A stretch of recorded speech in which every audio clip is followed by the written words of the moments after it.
It was written actually in 1976, a year and a half after I joined Fleetwood Mac. And I got a call from, okay, I always have trouble with this, Waddy. It's not Merle, it's the other guy. Waylon. I got a call from, it's a long time ago. I got a call from Waylon Jennings. I'd only been at Fleetwood Mac for like a year and a half, so it's like, and I wasn't a country person, even though my grandfather was a country singer, so I could kind of relate, but at the same time. So he calls me and he says, so, Stevie, I'm married to Jessie Coulter, and I've got this idea for a song, and I thought that you'd be the perfect person to write it for me. And I'm like, okay.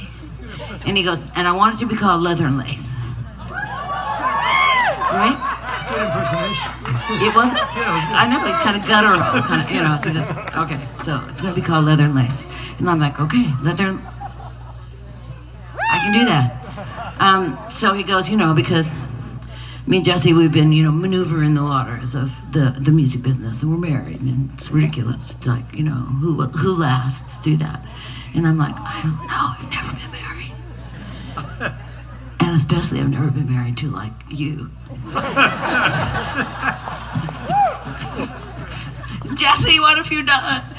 So anyway, I go like, okay, I'm taking this on as a challenge. I'm a songwriter, I can do it. So I go like, okay, bye. And so I go, but this time, I was going out with Don Henley. And, there's nobody like, it's like Waddy and I like to say, a bad day for Don Henley is a great day for everybody else. He's an amazing singer, he's an amazing songwriter. And so, okay, so what I'm gonna do is I'm not gonna let him write this song. What I am gonna do is use him as a sounding board. So, hi, how are you? You warm? You staying warm? Okay, stay warm. Don't want you to get sick. Okay, so, it's the mom in me that never was, but can be here now with you. So anyway, I'm like, okay, so I go in, I get my classical Goya guitar that I took 1 month of classical Goya guitar lessons, and I learned like 5 or 6 chords, and that's it. That's all I ever knew, and all the songs I ever wrote on guitar were written on that guitar with those 3 chords. So I'm like, I sit down, and I start to write, and I go and I play it for Don. And he's like, it's no good. And I'm like, okay, could you just like be any meaner than that? And I like sulk back to the, to the room, the other room, and I try again. And this goes on for a month, and I am seriously horrified at this point, because I'm gonna have to call back this Waylon guy and say like, Mr. Waylon, I can't do it. I'm just like, I can't do it. So anyway, I finally get the poem really right. It's from Jessie and Waylon to each other.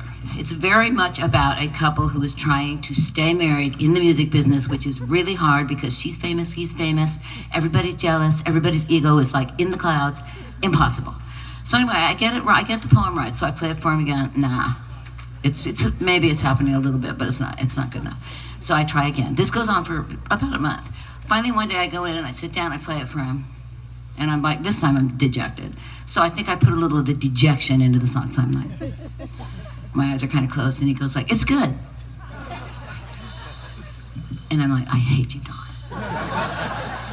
And so, anyway, I record it, I get a better guitar player. It wasn't you, because I wasn't, it was you? It was you. I don't remember. A better guitar player. Well, it was 1976 with Oh no, we cut the record together. Right, no, I'm talking when I first wrote it. I have no idea. Oh, okay. Some Don Henley person. Maybe it was a Don Henley person. Yeah. Okay.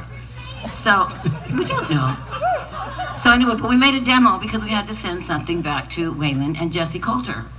So we do, and then I find out that Waylon and Jessie are getting a divorce. And I'm like, that's not gonna work for me. So I call Waylon and I go, you can't have the song. And he's like, well, why? And I said, because you're getting a divorce. You have completely screwed up the entire maneuvering the waters of a couple fighting to be together, so in love, going to make it, be together when they're 70. You completely have screwed up my entire thing that I have like been going back and forth with Don Henley for 6 weeks, so you have to give me back the song. And he's like, well, okay. And I said, and unless you get back together with her like in the next 3 or 4 days, we're done. So I take it back and I go to Don and I say, Don, they're getting a divorce, so they can't do the song. So listen, if I ever have a solo career, which was ridiculous in 1976 and a half, to say that, I said, if I ever have a reason to do this song, would you sing it with me? And he said, well, sure, of course I will. And I said, okay, yay. And so in 1981, when we did Belladonna, I called up Don Henley, and I said, guess what? Solo career. And so we come into the song, and he did. So we came, and yes, and you did play George and Gracie. Yes. So anyway, this is the song, and it's called, oh, wait, we don't have Don, in case you didn't notice. He's not here. I have sung this song with him 1,000 times over the last nearly 50 years. And, for everything you can imagine. But when he's not here, the fact is that I did write it and he wasn't singing, so I was singing all the words myself. So it's very viable that I can sing this song alone. So that's what we're going to do, minus Dawn.